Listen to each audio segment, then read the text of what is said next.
Fala pessoal, tudo bom?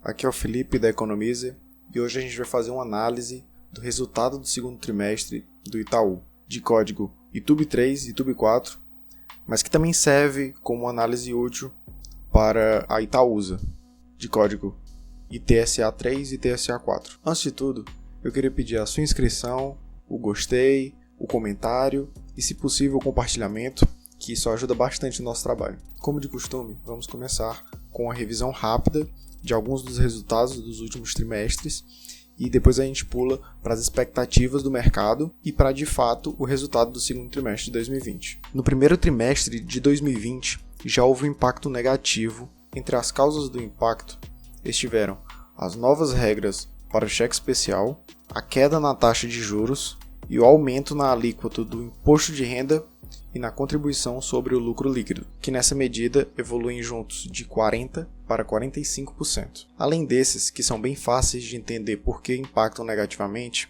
nós também temos o impacto negativo que provém das margens com o mercado e uma perda em performance fee, que seria a taxa que os fundos relacionados ao banco cobram por uma performance melhor nesses fundos. Outro fator de análise importante é o custo do crédito para o banco, que não é tão comentado quanto o custo de crédito para o cliente. Esse valor praticamente dobrou no primeiro trimestre de 2020, fortemente relacionado com o provisionamento. Caso você esteja curioso para saber um pouco mais sobre o outro tipo de custo de crédito, o para cliente, eu falo um pouco dele no vídeo sobre quais melhores investimentos para 2020. Como eu estava falando, o provisionamento impactou no custo do crédito para o banco. Para quem não sabe o que é provisionamento de crédito, é basicamente um dinheiro que o banco deixa separado para o caso de inadimplência definitiva dos seus clientes. O provisionamento é mensurado por níveis de inadimplência.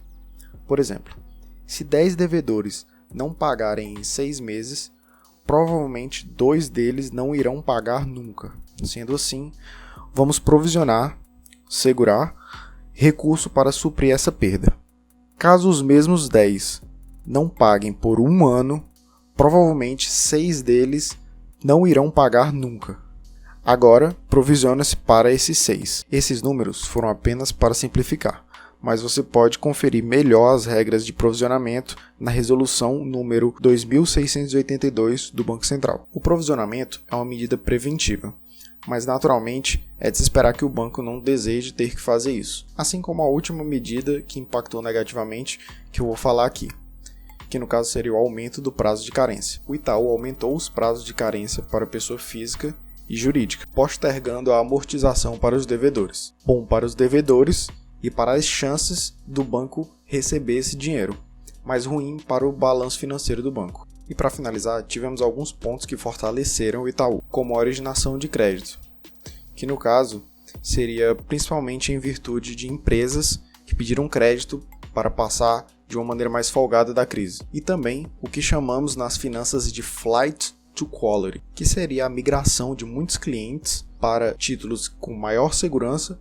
e maior liquidez, trazendo capitalização de recurso e liquidez para o banco. Vou mostrar aqui na tela uma tabela com a comparação entre o primeiro trimestre de 2019 e o primeiro trimestre de 2020 dos indicadores que olharemos aqui. Agora, falaremos um pouco sobre o que estávamos esperando para o segundo trimestre de 2020. Basicamente, tudo que falamos para o primeiro trimestre também vai se aplicar para o segundo trimestre. O ROI deve continuar baixo, que seria o retorno em relação ao patrimônio líquido. O trimestre sofreu com a alíquota máxima de IR e CSLL e o limite de pagamento de dividendos de 25%. Além disso, espera-se uma redução na NIM, que é uma medida do spread bancário que define o lucro do banco no custo de crédito do cliente, quando o dinheiro é emprestado. No entanto, para esse trimestre é esperada uma baixa nas despesas administrativas em virtude do isolamento, e também uma redução no provisionamento, já que no trimestre anterior já foram feitas prevenções com um provisionamento elevado. Eu vou mostrar na tela uma tabela com as expectativas para o segundo trimestre de 2020 e uma comparação com o segundo trimestre de 2019. Agora, olhando diretamente para os resultados do segundo trimestre de 2020. Podemos ver que houve um crescimento no lucro líquido em comparação com o primeiro trimestre de 2020, de 7,5%, apesar de não superar as expectativas, mas mostrando a tendência de evolução.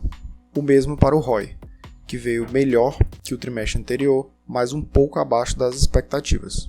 O banco também manteve o índice de Basileia próximo ao trimestre anterior, elevando em 0,2 pontos percentuais para 13,5%, o que significa que ele está levemente menos alavancado em relação ao seu patrimônio líquido do que no trimestre anterior. Agora, voltando para a tabela, quanto à margem financeira, houve uma redução que era esperada pela queda da taxa de juros e menores spreads, mas performou acima das expectativas em 0,6 bilhões. Para a receita de serviços, a mesma situação. Houve uma piora em relação ao primeiro trimestre, mas acima das expectativas.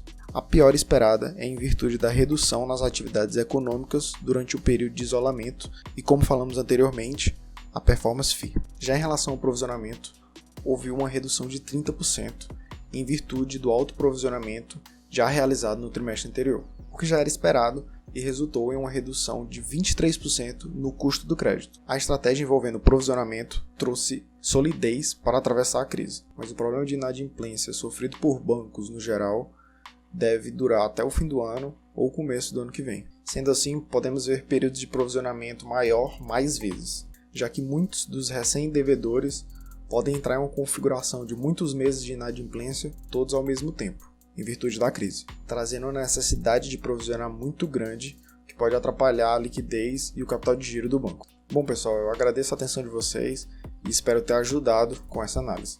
Valeu, um abraço.